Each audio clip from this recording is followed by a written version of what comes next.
So I'm a stander. You'll forgive me. The sitting thing kind of bothers me, so I will sit eventually, but I'm going to stand to start because it's energy, it's nervousness. I coach my son's basketball team. He's 16. When he was little, I used to tell the other parents, I yell a lot. I don't yell at the kids. I yell because I'm nervous.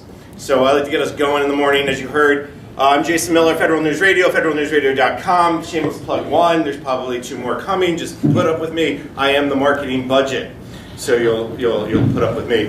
Thanks to Larry, thanks for Ryan, thanks to all the folks at INSA for inviting me. This is fun. Supply chain, we can't, I love listening to Bill Aviana. He's a great speaker. He always has so much good things to say. And he really got us started well because the supply chain risk management, this whole idea of it, it's coming at the perfect time for this conversation. So I think I'm really looking forward to the panel. We're going to have a great conversation. So that being said, I'm a big fan also of Phil Donahue. Who remembers Phil Donahue? Come on, raise your hand if you do. Right? He took the mic. He went in the audience. I'm big on audience participation. So we're going to get us started a little bit this morning, get us a little energy with some audience participation. As you heard, I work at Federal News Radio, 1500 AM. Yes, AM. The button still works in your car. So we're going to start our morning with some AM radio trivia. Audience participation. Please call out your answers. Okay, here we go. Easy one to start. We know AM and FM. We hear it every day, hopefully. When we talk about it, what does AM and FM stand for? Anyone remember that? Amplitude modulated frequency. There you go. All right. Now, do we know the differences between AM and FM when we talk about those things? All right. So here we go. If you get it wrong, and forgive me, I looked online. The difference is sound waves, the distance between the waves. The AM waves are longer, while FM waves are closer, and they happen more often. Now that means FM station can transmit 15 times as much information as an AM station, leading to better sound quality. Hence why so many of you only listen to FM. You should listen to AM. All right, here we go. Now speaking of AM radio, how long is an AM radio wave? Call it out. Come on. Part of our. Take a guess. Depends on the frequency. No, it doesn't depend on this frequency. You're killing me. Help me out. Call it out. Give me a number. 10, 20. Come on. You guys are killing me. Come on. All right. I'll tell you. 100. It's 100 yards. The size of a football field. AM radio wave. All right. Last one.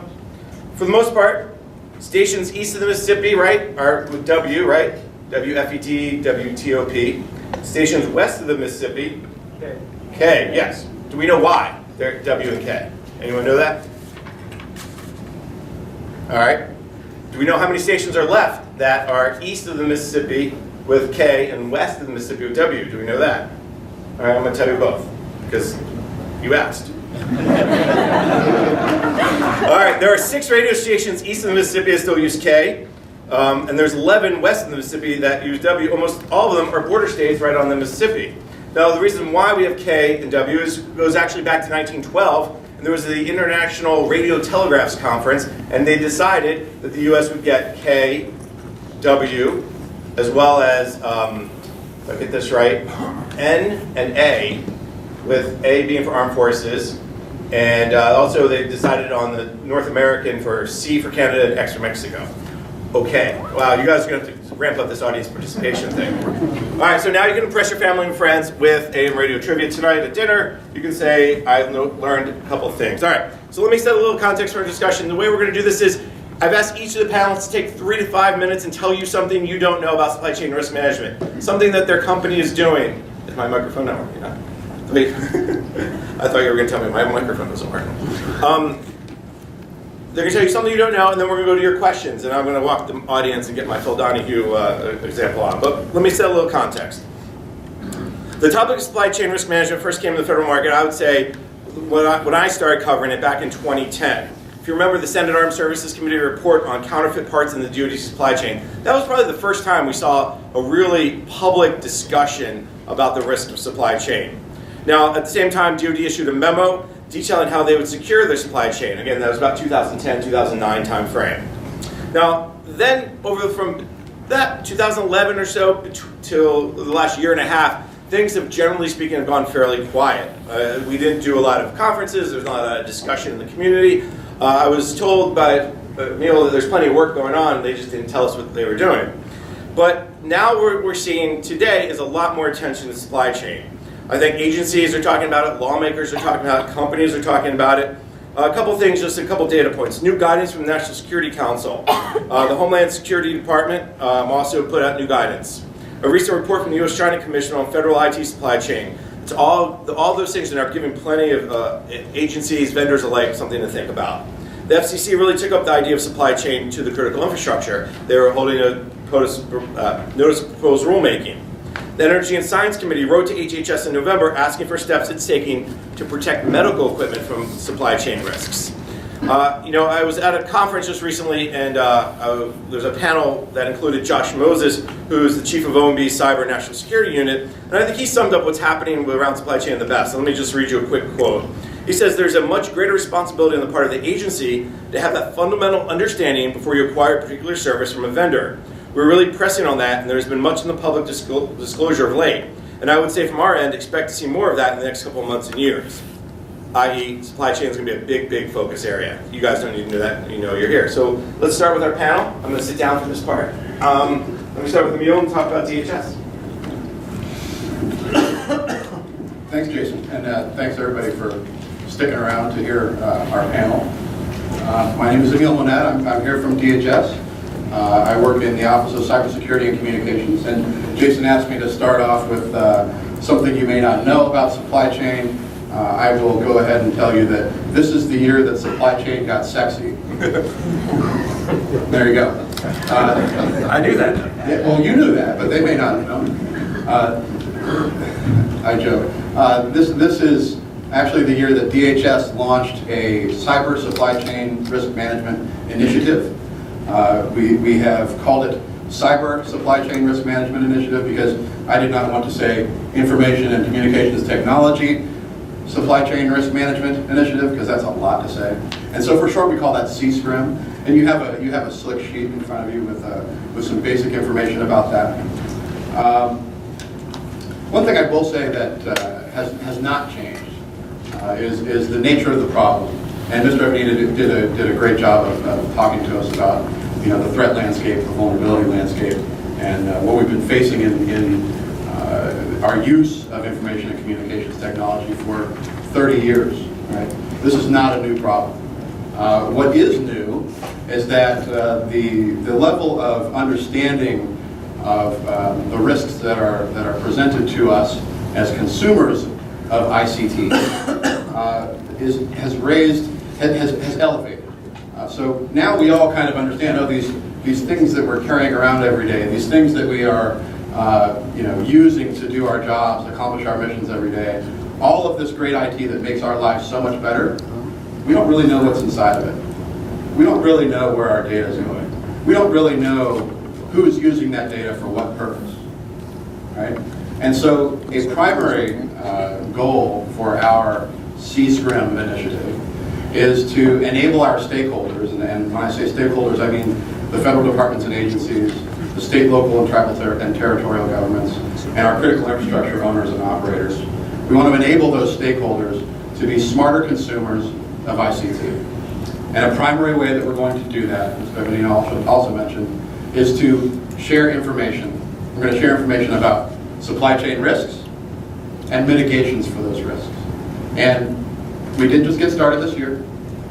There has been a lot of work going on in the past, so I'm in a fortunate position to be able to grab on to some of that good work that has already been done and kind of pull it together into a cohesive program and kind of move forward with that. So you may notice on the back of your slip sheet there's a couple ways that you can engage. I encourage everybody here, go back to your office, tell everybody you know. DHS is in this space. We recognize our equities here. And please engage with us through the various means that are provided to you on that slip sheet. In particular, I'll mention the Software and Supply Chain Assurance Forum.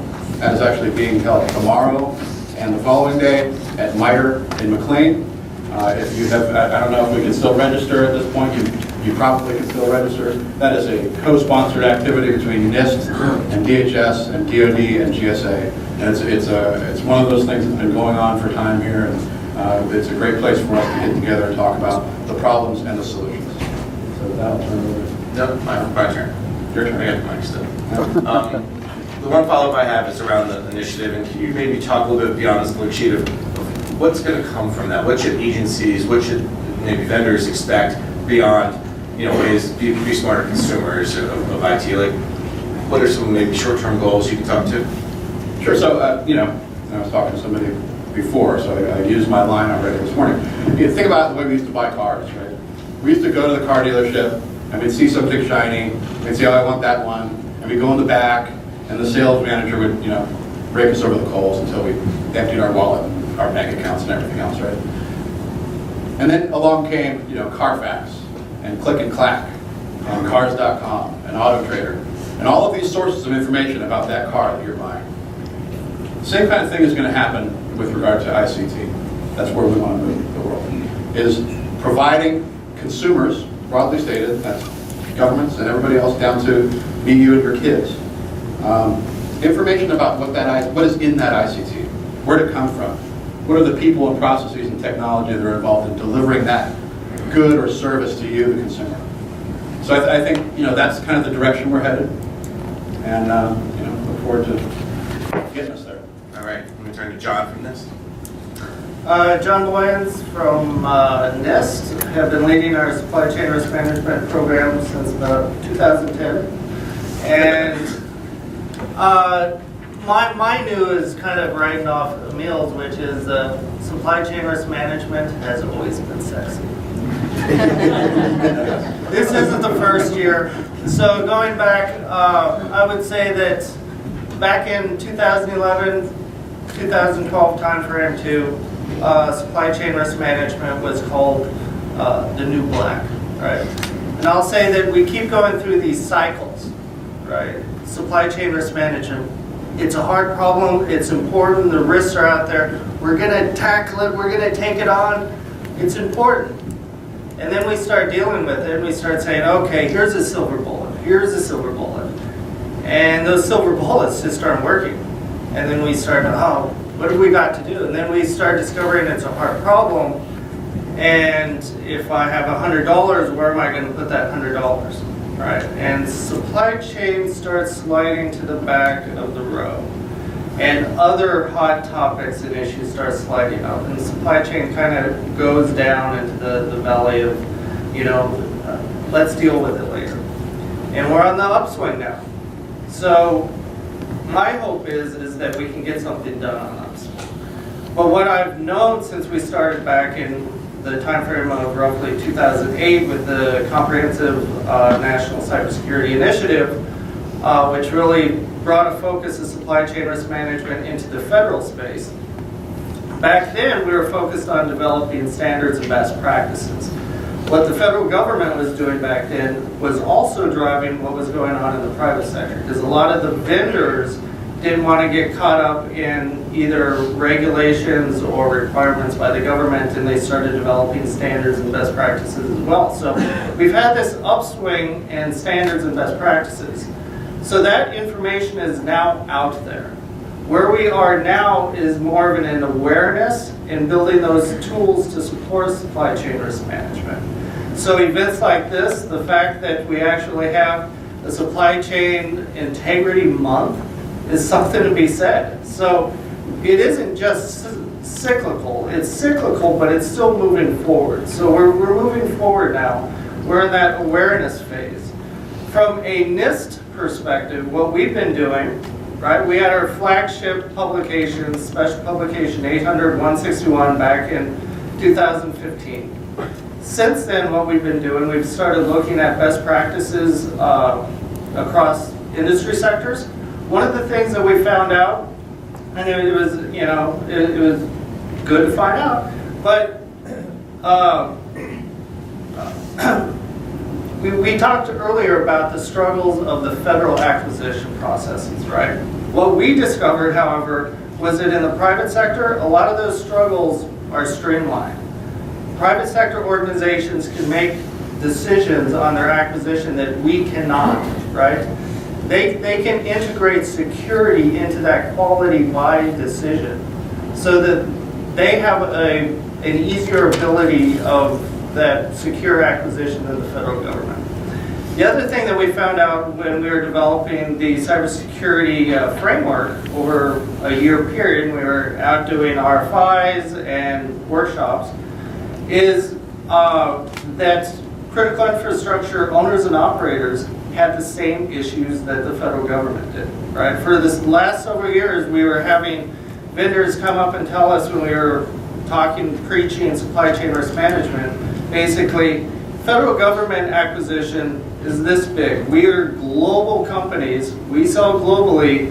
What you want is not what we're going to give you, right? So we're like, okay, this and this, but the more we started talking, other organizations are in our situation, right? It's not just the federal government. There are other large multinationals that are out there as well. And then last, I would say from a NIST perspective, we're in the process of integrating supply chain risk management into our existing publications. So we had our flagship, now we're integrating it into special publication 853, which is our 800 plus control security catalog, right? We've integrated supply chain into that. We're in the process of integrating it into special publication 837, which is our risk management framework. Do not confuse that with the cybersecurity framework. Too many frameworks, I know. But our risk management framework, which is required through FISMA and A130, OMB A130. We're in the process of releasing that probably in the next couple of weeks, so look out for that. And then last, I call attention to, I think when we were at RSA last week, I don't know, mine's a little much. Last week, 2 weeks ago, we released Cybersecurity Framework version 1.1, where we integrated supply chain risk management throughout that publication as well. So that's my new. All right, very cool. Now, my one follow-up is, if I'm somebody who has to look through all these publications, how do I make sense of if I have 853, 837, Cybersecurity Framework 1.1? Isn't this doing anything to bring everything together, or somebody make it easy on me to continue on this wave, or am I going to eventually go, this is so hard? Well, I mean, I think it's with everything with risk management it is hard, right? Because risk-based approaches are based off of trade-offs, and trade-offs are not easy, and it involves digging a little deep. So first off, I would look at what risk management standards and frameworks are you actually using in the first place. If you're contracting with the federal government and you're required through some contracts to use 853 or federal government guidelines, I would start with 800-161, which is an enhanced overlay of 853, and then work your way back from there. Excellent. See, I learned something. All right, let's turn to Ron from AECOM. Great, thanks, Jason. So the first thing they said is, Jason asked us to say something about something you don't know about supply chain management. So I kind of thought about that and said, what is something that most people don't know? I think that obviously this problem has been highlighted here recently, but it's obviously an ongoing problem. By the way, Bill, I loved your comments, and one of the things I really liked about it is we put together two concepts. At AECOM, we've actually created a term for it. We call it convergent resilience. So what does convergent resilience mean? Basically means the way you look at resiliency in the past, and I know every time I go out and I talk and I work with a company, I say, hey, look, I want to talk about resiliency. They say, great, who do you want to talk to? You want to talk to our CISO? Do you want to talk to our CIO? Or do you want to talk physical? And never the two shall meet. And it's very rare that those two people even interact to understand the fact that in our everyday lives, and particularly in supply chain management, the physical and the logical worlds have converged. And if you don't understand that basic requirement, any type of preemptive tools, policies, practices that you've employed, you have built-in vulnerabilities. The adversaries understand this every day. They leverage those vulnerabilities on almost every cyber attack that we've had that's been publicly advertised in the last 5 years has exploited a physical vulnerability to get to a logical destination, right? So we talked about, Bill brought a great example, right? I go to a sub, to get to a government agency, to get to OPM. That's how they think. I look at a physical vulnerability to get into a network, to get into a different network. In particular now, and by the way, I love the example of the HVAC, because at AECOM is something we do a lot of. As a major infrastructure provider and somebody that provides operation and maintenance services, particularly to the intelligence community and other people, we understand the intersection of IT and OT. And we think security very heavily in the IT world, not as much in the OT world. You got to remember, when most ICS or SCADA systems were designed, they were designed with one primary goal. That is, under every circumstance, we want those systems to be able to communicate. So we built communication into them, not necessarily understanding now, because of the Internet of Things, because of the global connectivity, that we're now inducing threats that we never thought of. For example, how many software patches may you have on an HVAC system that's supplying this facility? How many software patches come out? Who's managing those? How are you communicating? How are those devices communicating? How many wireless access points do you have in the building? Who's managing those? By the way, when I throw the wireless thing, it throws everybody for a loop, because as soon as I go talk to a company, go, who manages your wireless security? They all do this, right? I've asked CISOs before, tell me how you manage, give me your wireless security plan. They kind of blink their eyes, because they think digitally, they don't think necessarily, what am I building in? Everything we do today is wireless, right? Everything communicating is wireless. You got to put those concepts together. Another thought, and I think that just to go back, it was actually a question to Bill, and I thought it was a really good question. Said, how do we respond in essence, because you've got, to me, competing goals. Industry, and having been in the industry now for a decade or so, I've learned one common thing. We are going to respond to a requirement.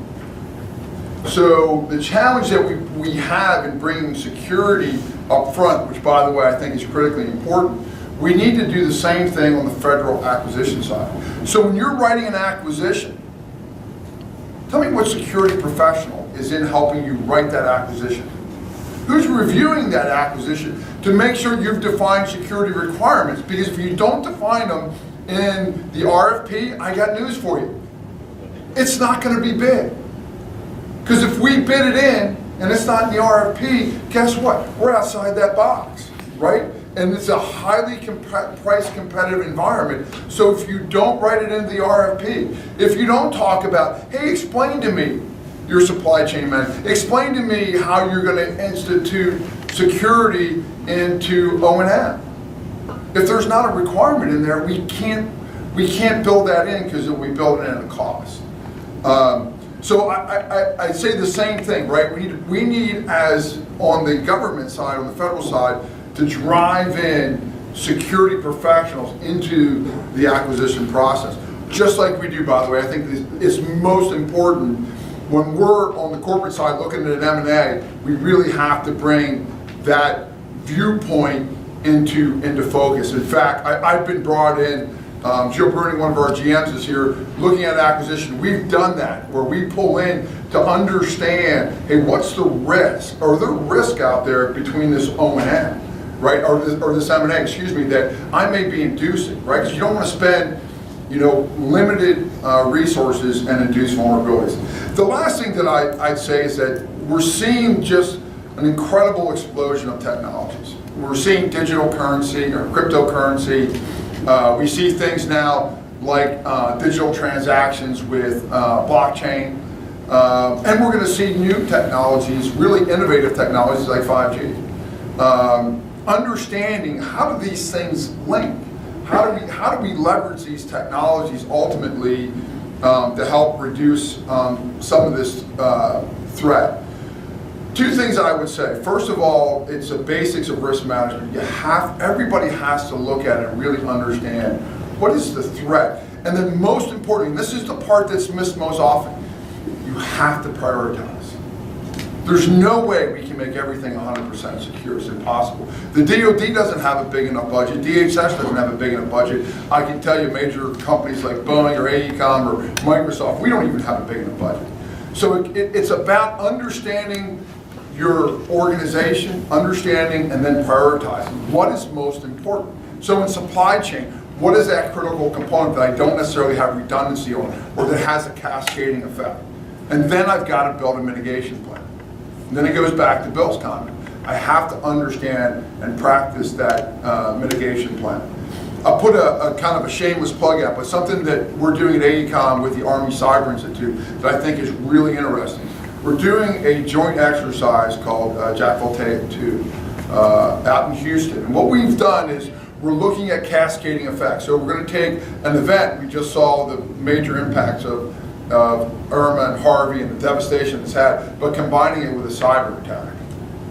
And then understanding, right, because when those events happen, we don't necessarily think of, do they open up threat vulnerability windows as we have to respond, right? Because now we're pulling in all kinds of contractors, we're pulling all kinds of things in, because we got to get things up and running quickly, because we, basic human needs depend on it. We have to understand, are we inducing vulnerabilities? So combining two events, our adversaries certainly look at those types of events and understand how they can affect each other. So you've got to identify them, prioritize them, and then practice them through your continuity of operations or your Q plan, which all too often, I can tell you, industry, we just don't do.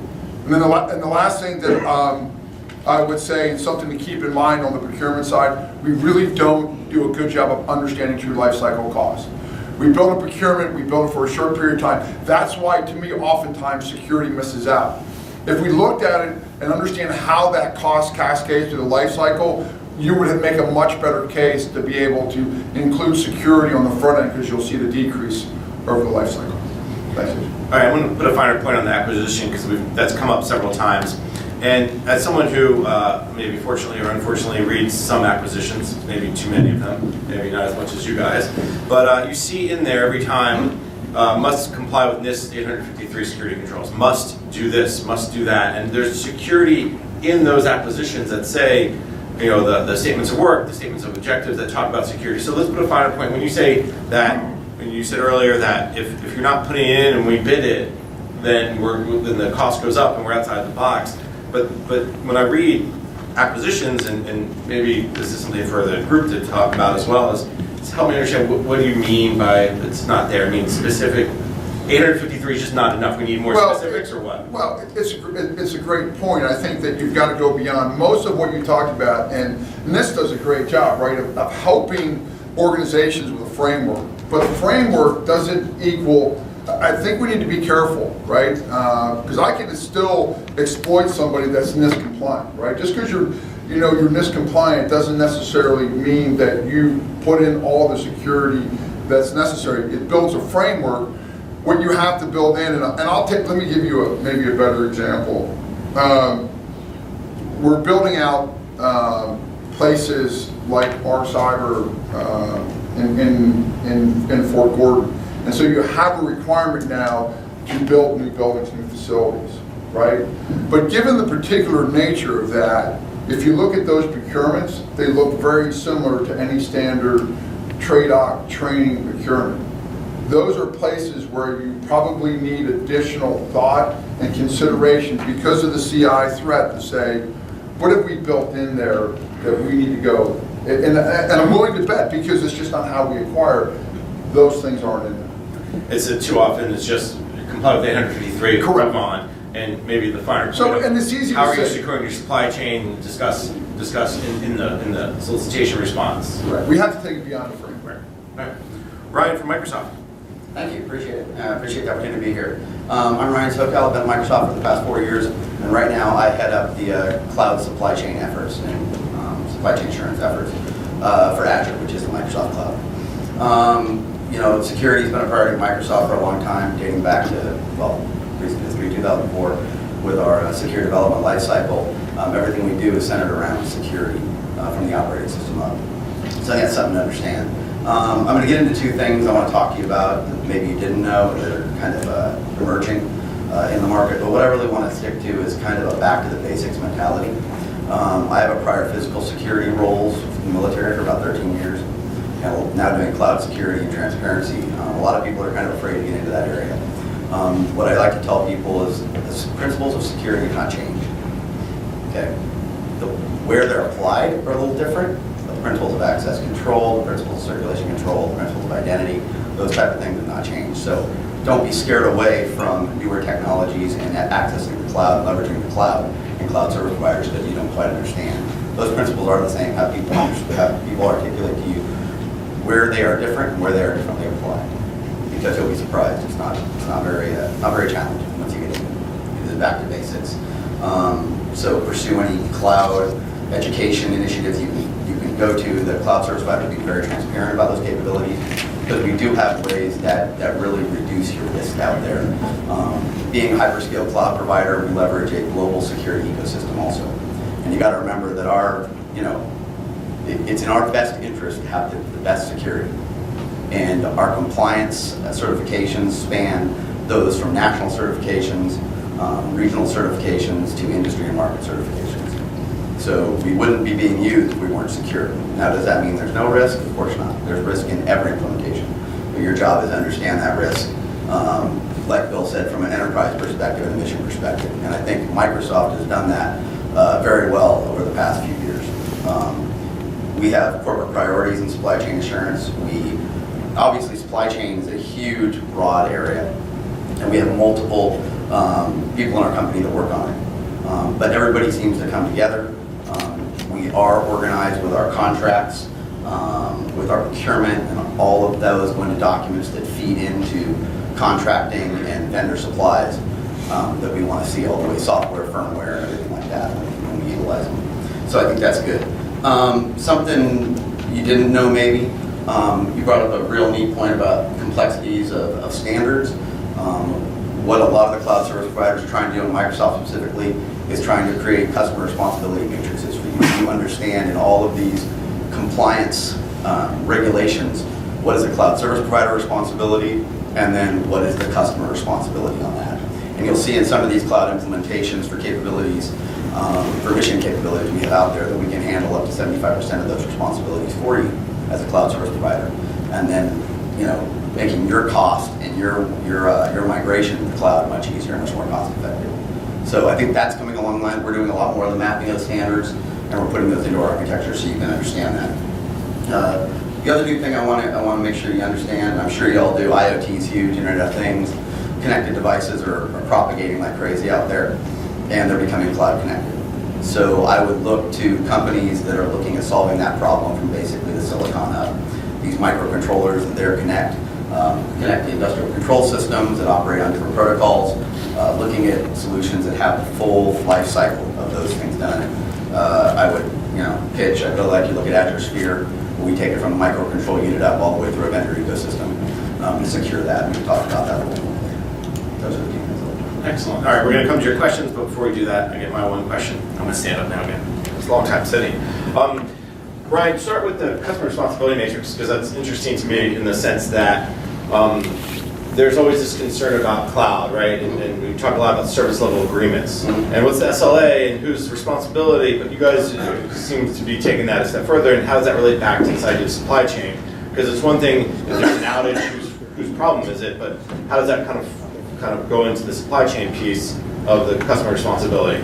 Well, I think, obviously NIST incorporates now supply chain controls within the regulations, and those mappings include those. So all of our audits and all of our certifications, there's a supply chain component to as well. So we make those transparent to our customers within our security documentation paperwork, and we go out and consult with each of the customers if they need to understand how that works for their implementation, whether they're using an IaaS, PaaS, or SaaS implementation, or infrastructure service platform, or service software service implementation, how it applies. All right, excellent. Who's got questions? There we go. It's always got to get one started. Tell me over. Hi, my name is Ray Wolf from the software company SAP. One thing I haven't heard so far is bona fides. Bona fides of the data, bona fides from a supply chain and logistics, and from an industry standpoint, whether someone's using blockchain or encryption to say this piece of data this supply chain is who they say they are. And I haven't heard that yet. And yet, from a software company, that's all we hear. And saying, we want to track this from A to B, and not only that, we want to make sure that that piece of data is exactly what we think it is. Can you respond to whether DHS or NIST or Microsoft, and I forgot the company's name, I apologize, you can say it again. AECOM? There you go, plug.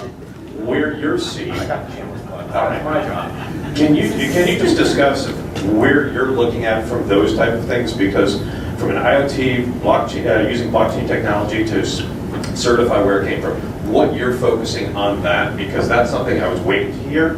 I haven't heard it yet from a supply chain or logistics standpoint. Thank you. All right, I'll jump in, I guess. So I'll pick on you now because you're software.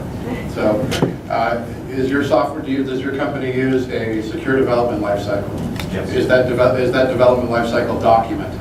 Yes. Is it published? Yes. Do you do independent verification validation testing? Yes. By third party? Yes. Do you share the results of those with your customer? Yes. Does your software allow remote access to provide upgrades and things like that? It depends on the customer. Okay. So those are the kinds of things that we're interested in at DHS in terms of getting more visibility. You know, I talked about buying a car and having better insights of what it is we're buying. That's the kind of things we're looking at in software, and there's more. And I would encourage you to take a look at the Continuous Diagnostics and Mitigation Program. Last summer, we started some activity in the CDM program that is around software. It's a very software-intensive program. And we asked some of those questions and more for our software providers. Because there's really two big rocks here. One is getting better software and hardware, right? The software is kind of a mess. I think we can sort of agree on that. Varies company to company. I'm not going to disparage anybody. And hardware is, you know, we have a counterfeit problem. We've had a counterfeit problem. The other side of that is how we use those things, right? Configuration management, vulnerability management. And so we got to work both of those problems. And from a government perspective, we're in the customer seat on that one, right? So we're going to try and drive some behavior in our supply chain from the demand side. We also need to get our own house in order and make sure that we're configuring and using the things that we purchase in an appropriate way based on our own risk tolerance, right? So, I mean, ultimately, this is a shared problem. This is not just a problem for a consumer in the government or a consumer in a company or a consumer at home.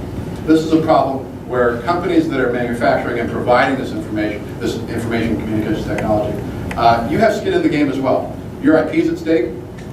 Your company brand is at stake often.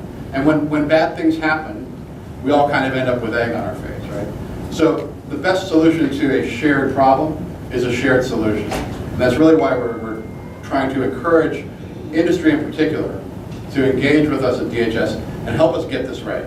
Because every particular use case is not going to require the same use of security. And that's, you know, it goes to the problem that we were talking about with what's in our contracts. Well, if I just say you got to comply with FSMA, check, I'm done, right? No, we need to be very specific about what it is that we're purchasing and that end user risk tolerance for that thing and how we get there. Might be specific controls. It might be me doing different things on the customer end. It might be me demanding different things out of you on the supplier end. I mean, who's from industry in the room? Everybody. Everybody. All right. So how many of you think that it would be a great idea for me as the federal government, as a customer, to just shift all the risk in this space to you? Yeah, not many. Crickets, all right? So who's from government?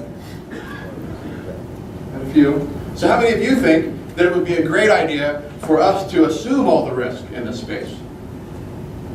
Crickets again, right? So we got to get there together. There's no way if we try and do this individually, we're going to fail. We're going to continue to fail. And if we do it together, we can succeed and we can solve this tough problem. And then just real quick, Emile, the CDM program, in case you're not familiar, you can find that supply chain risk management framework online, right? Correct.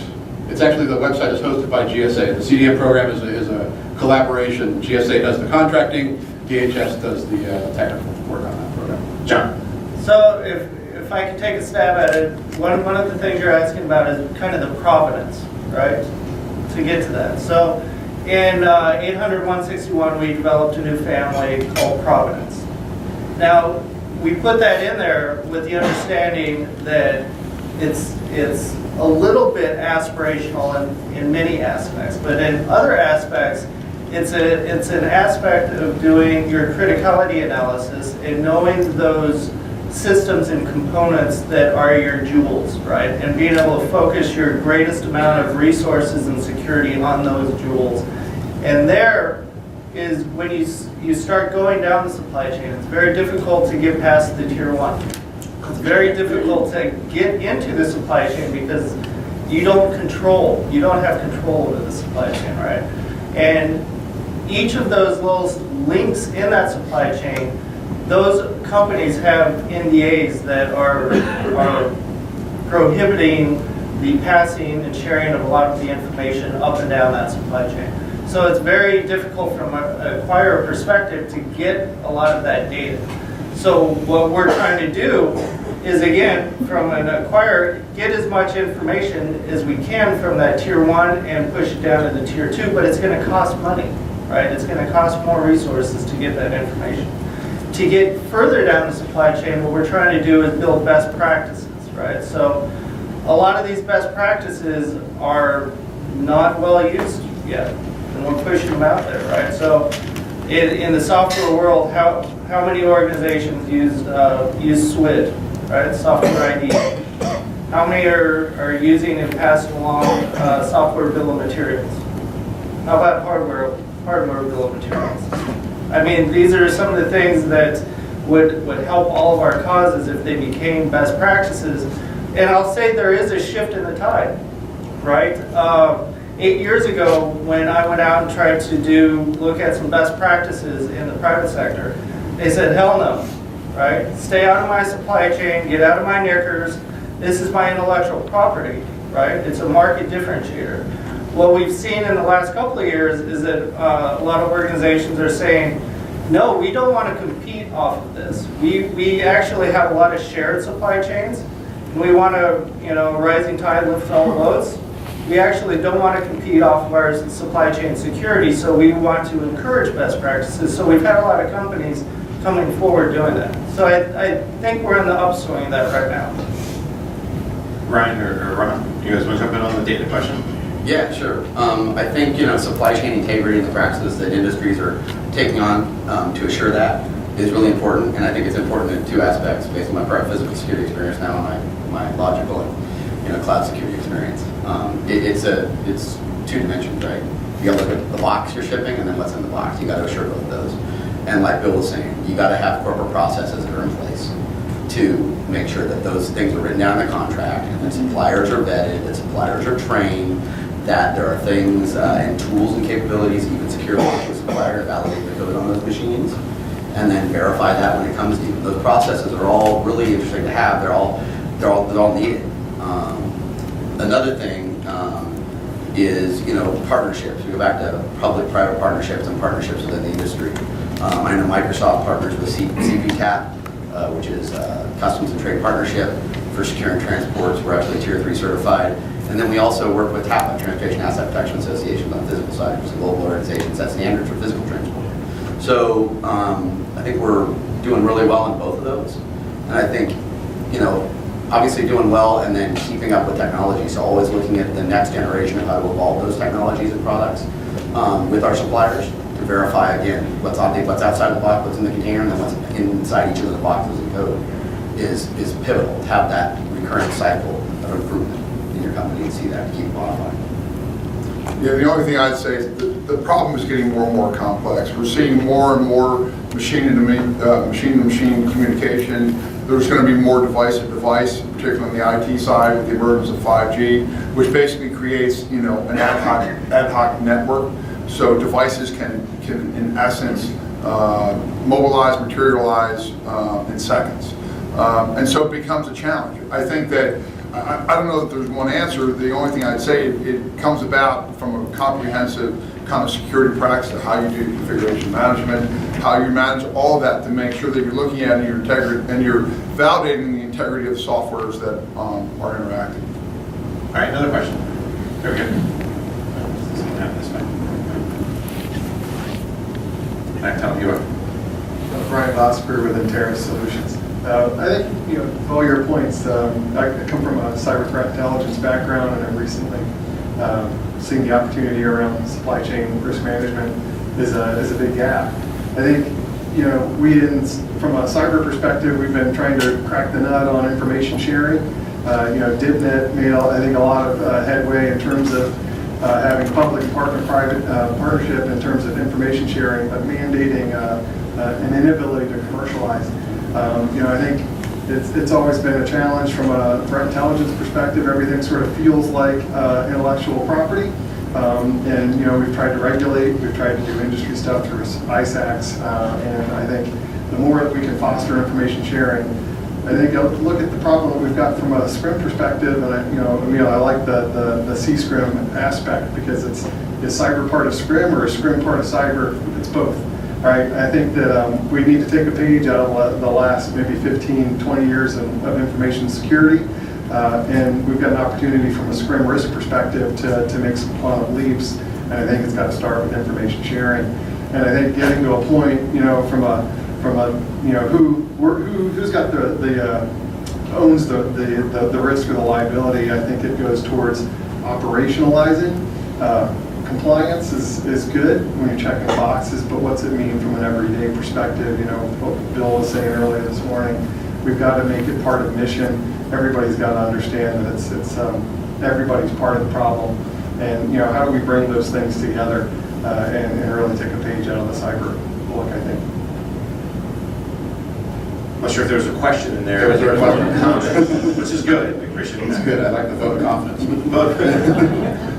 So let me, if there's someone else that has a question, I can make my way around. There we go, up front. But let me ask you a question while I'm walking this way. I think his point is information sharing. So, maybe Ron or Ryan, maybe you could jump in on that. How much information are you sharing, or do you get shared with from Emile, from NIST, from Bill? I can tell you from our perspective, we share and we digest everything that's coming out of both. So, because you have to understand where the threat's coming from and what's happening, and we participate. Many of my team participates as we talked about on the various workshops that NIST puts together. So, to me, it's not just, it goes beyond information sharing. It really has to go into participating together. So, I mean, we do a lot of that. The challenge becomes, I think, is that as you move into complying with different contracts and subcontractors and subs to subs and the complexity of that, that's where it gets difficult, right? Because what you can manage internally, is one thing, but then managing that down through teaming partners, through vendors, through all those, that's where the bigger challenge comes in. Yeah, I think from a Microsoft perspective, we have obviously a global security ecosystem, and threat intelligence is a part of that. We have threat intelligence officers and threat intelligence leads. They coordinate with cyber crimes units, which I'm sure DHS is aware of, and cyber defense operations centers that are basically a fusion center for our cloud operating systems and all of Microsoft. So when it comes to threat intelligence, it's very important. When you look at our global scale, we're an attack surface. Okay, so we get a lot of threat intelligence. We have those mechanisms in place to share. We also have a lot of capabilities through machine learning and artificial intelligence to speed up the remediation at a global scale. So I would twist that a little bit to say, ask the question, is information sharing enough? And we've been doing information sharing for a while now. And I would bifurcate that a little bit. A lot of people, I think, assume information sharing is just threat. So there's a vulnerability side too. But I would say we're at the point now in the information sharing where we need to move on to automated and actionable. Right? There's a lot of junk information out there. We need we need actionable information, and we need to automate it so that we can act upon it at the speed of the internet. That's All right. great.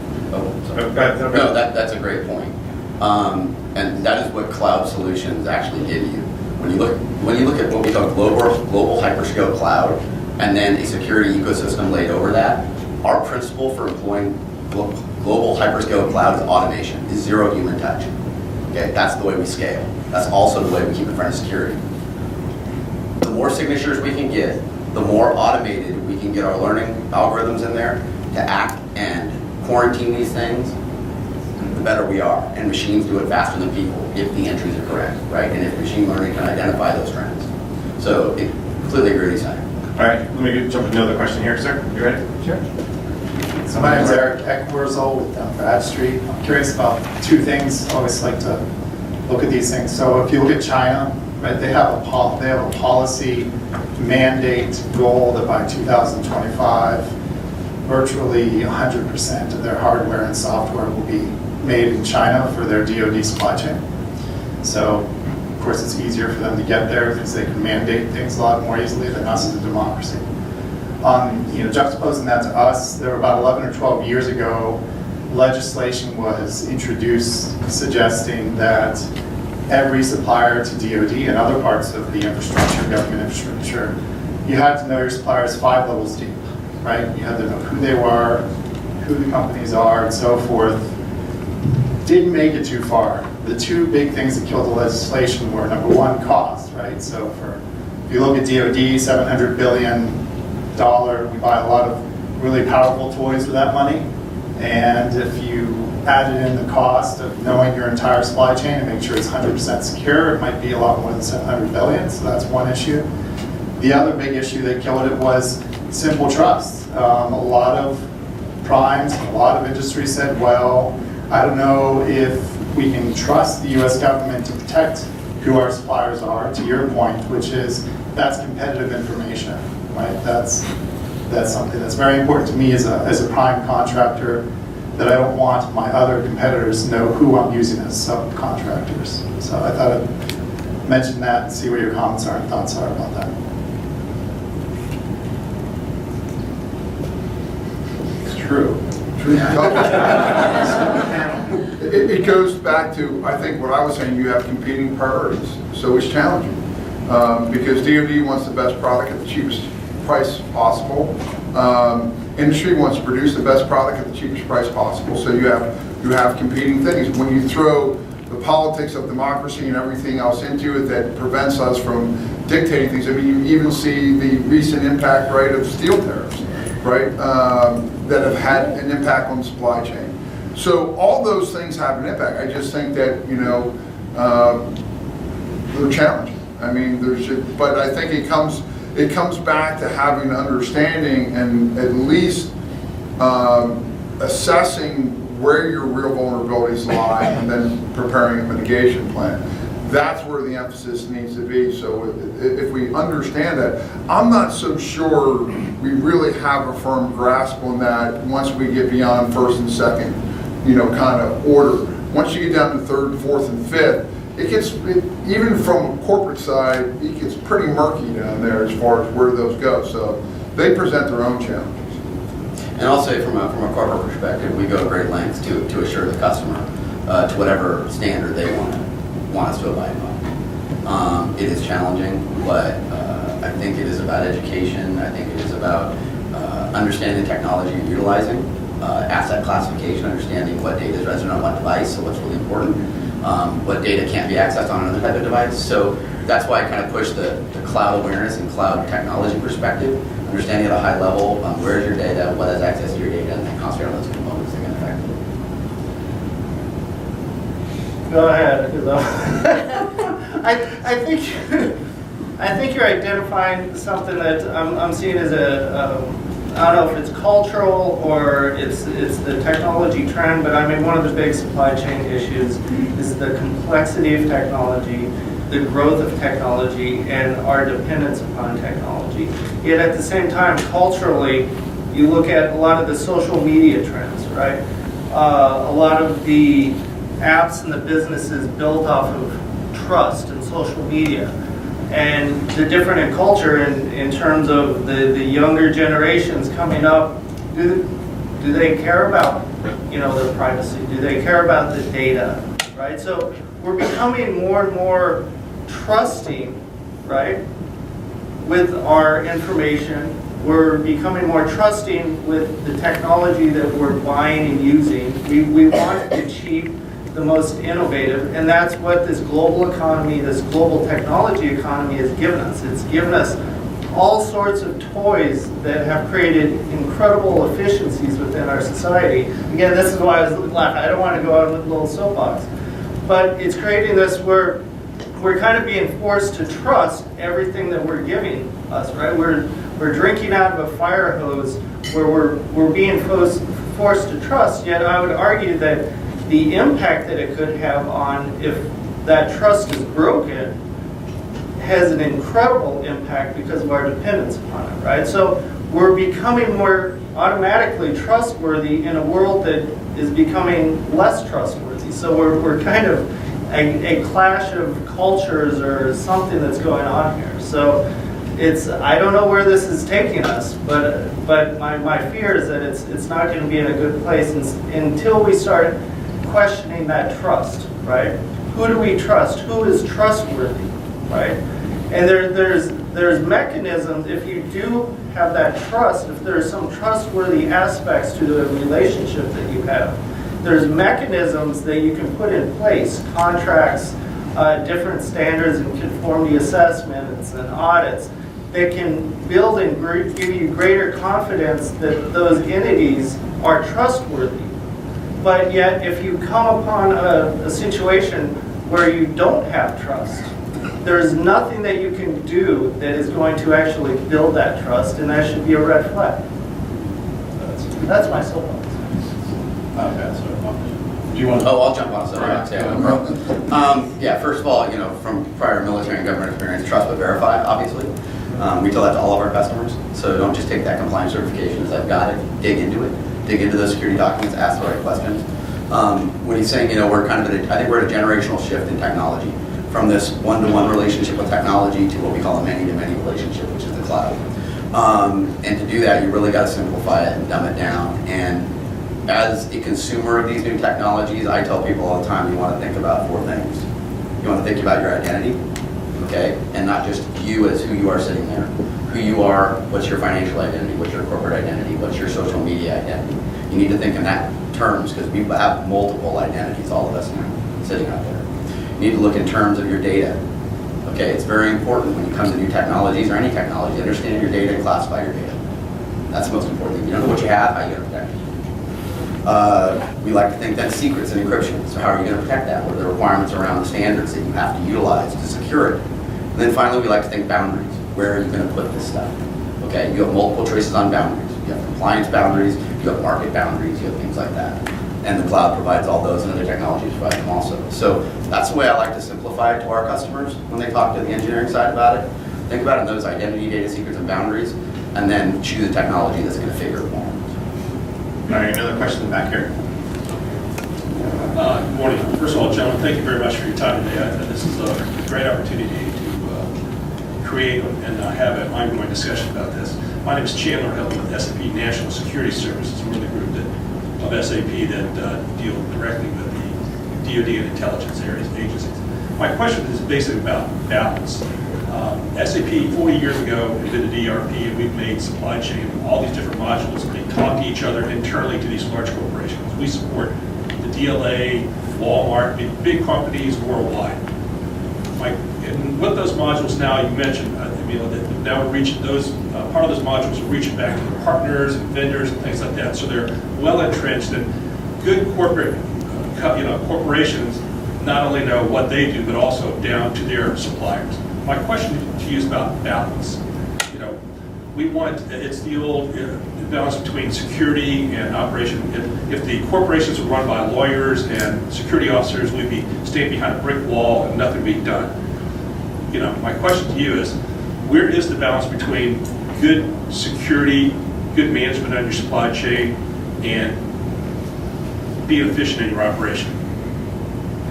It's in you. You own it. It's in the end user risk tolerance, right? So it's really, there is a point of diminishing returns in terms of getting insight into your supply chain in a given instance. I probably don't need to know where the sand came from that we melted down to make the chips that are going into my application, the box that's supporting that. Maybe in some instance, I can't really think of one, but maybe in some instance in Bill's world, but maybe there's one, I don't know, but you get my point there. At a certain point, the guy that's digging the sand up doesn't know that the sand is destined to be in a chip, that's destined to be in a weapon system that's got somebody's life or lives dependent upon it, right? So it really matters what your use case is for the technology, and that's why that criticality analysis that John mentioned is so important. I'll give you an example. Everybody likes numbers. So the Department of Homeland Security last year spent about $3.8 billion on IT, just traditional IT. We know that lots of stuff is connected now that doesn't necessarily meet the definition of traditional IT, but that's kind of the number for FY17 for IT. That was spent through 38,000 or so transactions, right? So that's our contract actions. It's a BPA call, it's an IDIQ order, it's a prime contract, what have you. 150 of those transactions were assessed for supply chain risk. We can do more than that. We need to do more than that, right? But we can't do all of that, right? So that's one department. We can't assess every 38,000 and change transactions in the same exact way for supply chain risk. I believe that we can raise the tide here, like we're talking about, through the use of standards, through the use of gaining a little bit more information about the things that we're using, and kind of the questions I was asking the gentleman here. And as you kind of go up the stack, if you will, for your assurance needs, you kind of turn the knob on how much information you need and what kind of information you need. I mean, ultimately, I could put a copier in the hallway at GSA, and it would make copies and print things for me, and people would sit on it. And then I could put that same copier in the hallway at NSA, and it would essentially be doing the same function. They may not sit on it there, I don't know. But those two risk profiles are vastly different, right? And so that's where we need to start as users, and that kind of goes back to what I was talking about before. This is a shared responsibility. As users, we in the government anyway, are not real great at articulating what our specific security needs are for the use that we are implementing this or deploying this ICT into. So that's, it depends. Let me just throw one thing on top of that, because I think it's a really valid question, and it's challenging because oftentimes when I'm engaging at senior corporate levels, they ask the same question. Well, I get asked to spend this amount of money. How do I know what's effective, what I'm doing, what's the right balance, right? The first thing it comes down is understanding and doing your risk assessment and prioritizing. That first step, if every company took the first step and really looked at it and evaluated and prioritized their data, that's the first kind of goes to what Ryan was talking about. So you got to really understand where that data is, then build a plan of how am I going to manage that data, what security standards do I want that data to be, because not all data is the same, and not all security is the same. The other thing I would say to that is that we don't do enough of is assessing the tools that we do and applying metrics to it.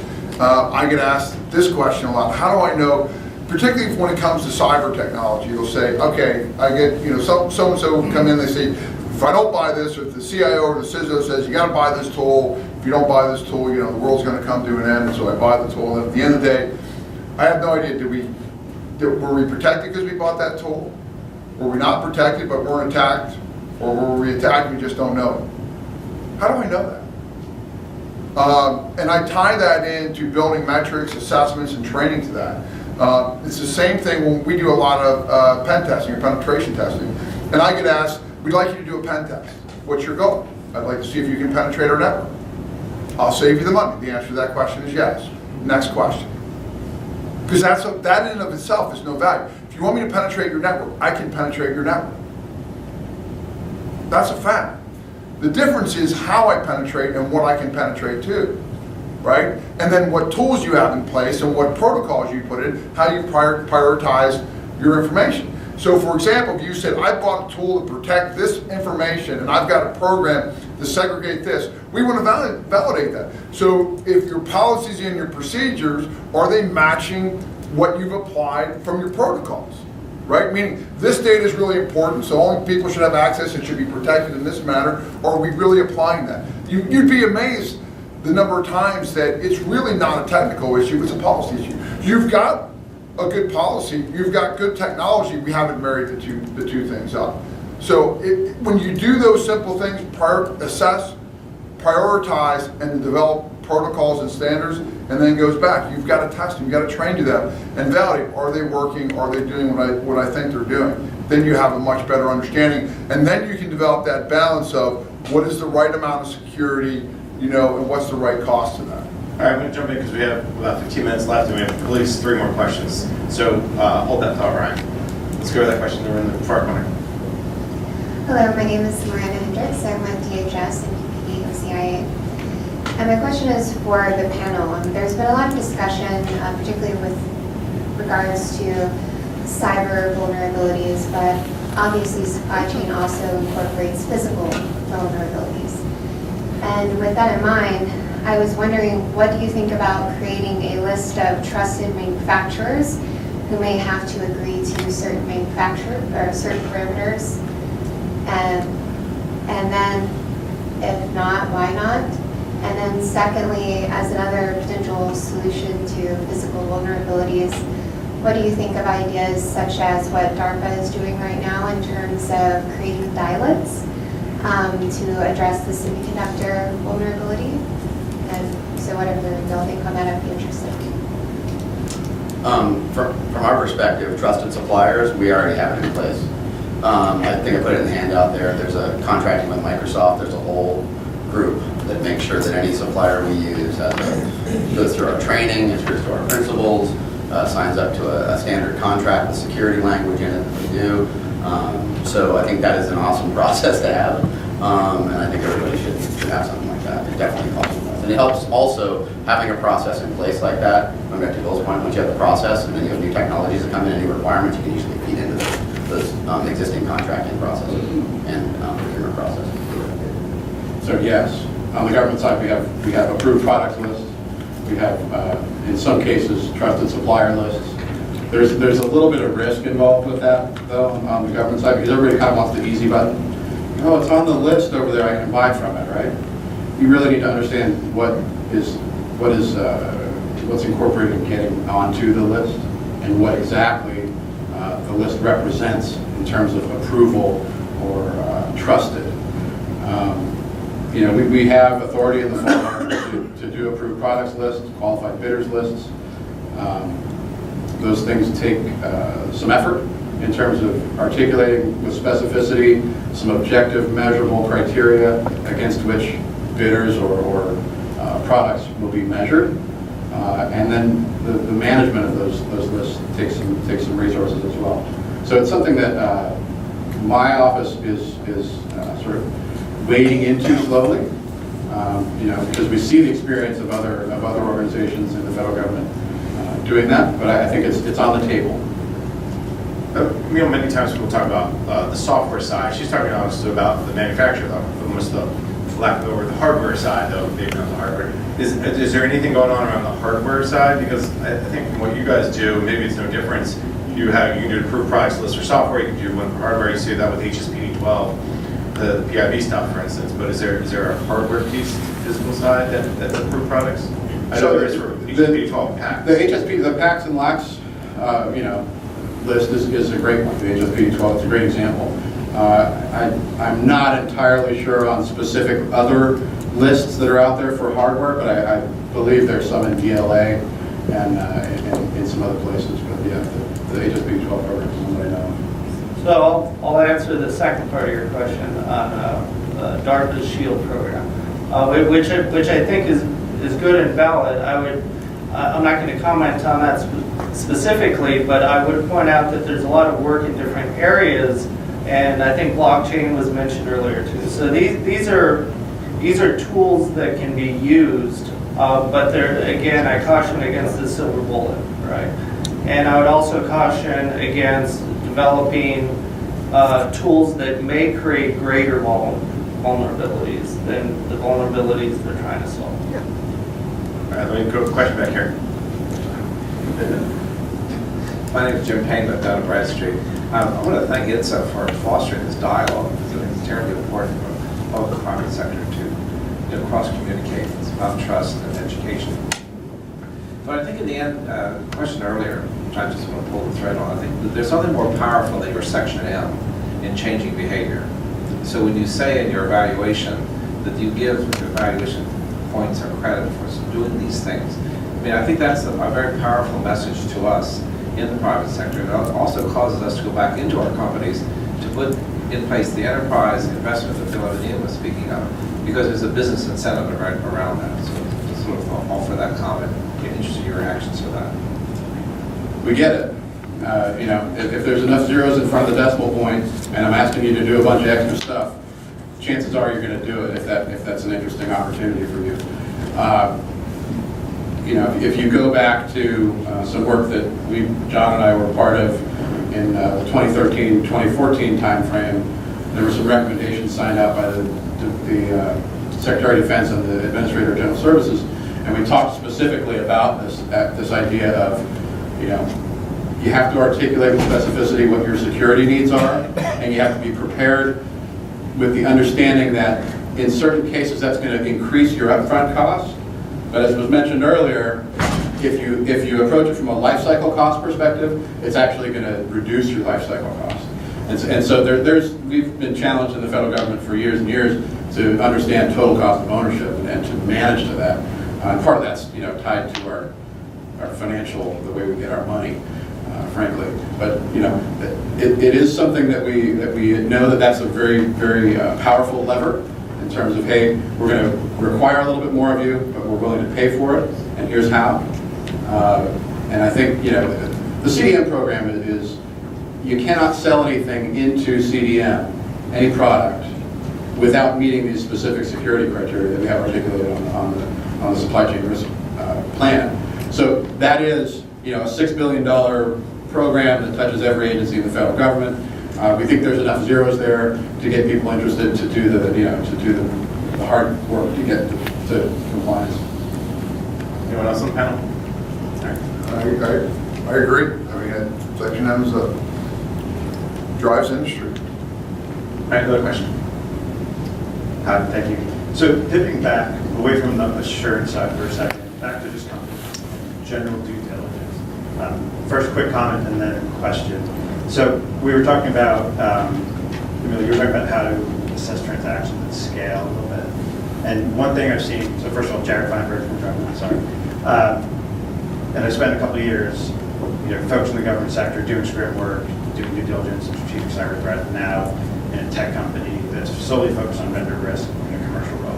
So one of the things I've seen through some of the ISACs and some ad hoc groups around the scale piece of it is the companies coming together, those first parties, you know, in this space, let's say the big A&Ds coming together to bring around that trust issue where they are sharing or working with through the tiers, to bring them together to share their information security. A lot of times in the private sector, that's through assessments first, but there's been some great success in some of the specific industry verticals, way outside of DC and the A&D space. But I think there's models to look at there. So that's just a general comment. And you're using SaaS and using technology to enable that, to do that scale, to allow permissions, because it is sensitive information. The question, I want to go back to something that both Bill and Ron said earlier around the tiers and small, medium-sized businesses, which I've also seen in the private sector, that's the real scary piece of it. It's easy to know who the big second tiers are in an industry, but you don't know who the mom and pops are way down, and they have no idea about information security. They don't know how to fill out a questionnaire. They don't know what the questions mean. You can't even monitor them because they don't have the networks. So I know, Ron, you're talking a lot about the tiers are real hard, but I've seen a few things in the commercial sector. Have you seen any strategy or anything underway that you've talked about to really target through deep into the tiers or just at a really small, not enterprise, but a small contract? So I think kind of touching on both of the subjects that you raised there, a good example is the company named Exosadar. It's a joint venture between some of the aerospace and defense contractors, and they're actually not that far up that way. They're in Arlington, but they've come together. Those joint venture partners have come together to create a platform where they force all of their suppliers, small, medium, large, irrespective, to go into that platform and answer the same set of questions. And it does get into very granular detail about both the company that is filling out the information, as well as the deliverable for the particular opportunity that is presented. So I think that is a good model. We have yet to kind of get there. We can probably talk about the General Services Administration and the Schedules program as a possible proxy for that. But you know, because we can do things in the Schedules program and reuse it many times across the government, right? Much like FedRAMP. You know, I think we will get there, and it's certainly an instructive model, particularly because these companies did this of their own accord, right? It wasn't something that the government mandated. The companies just realized, oh, we're all buying widgets from Rosie, and we're asking her the same questions 30 different ways. So let's get together, let's ask her the one question the one way, and we can all use the same answer. And so I think that model is instructive and it's useful for us. All right, we're hook on the last question, but anyone else, last comment for the panel, anyone? All right, guys, let's thank the panel. Thank you guys for having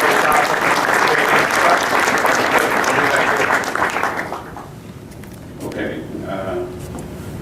So first and foremost, I wanted to thank Jason.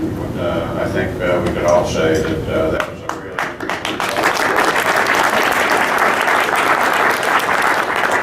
thanks again to our panelists. Bill, any final thoughts you'd like to share? Hey, real quick. Also want to thank Chuck, INSA, sponsors, awesome panel as predicted. I think the message that I heard today was, and I'll reckon back to John's points, supply chain didn't start last month, right? So this is not the inaugural month of supply chain risk integrity or mitigation. This has been going on for decades and decades. But as you just heard the conversation and the questions, it's like Groundhog Day, right? We're starting over and over, and I think we have to make sure that supply chain integrity is everyone's problem. Whether or not you're Boeing, or you're Microsoft, or you're Johnson Electric in Omaha, Nebraska, right? This is part of an enterprise-wide solution, and I think the panel said it best that this is a very complicated process. And the more we promulgate IT, the Internet of Things, and faster, quicker, and what we want as customers, the more problematic it is with respect to security. So thanks for the panel, and appreciate everyone being here. But take away some of this information, and then so the next year we have the Supply Chain Integrity Month, we have a lot of solutions that we've ingrained. Okay, thanks, Bill. So again, we can't do these things without sponsors, and I'm going to help you remember who the sponsors were today. Just think BAM, okay? Boeing, AECOM, and Microsoft, so thank you. Okay, but also thank you for being here today. Lots of folks talk about public-private partnerships. I think you saw some of that here today. You're part of that. Keep it up. We at INSA like to say people talk about it, but we do it. So thanks for being part of a public-private partnership and discussion today. I think our panelists will be around here for a minute if you want to get that last question in. But thanks again to our panelists and Jason. Thank you. Okay, thanks, you all.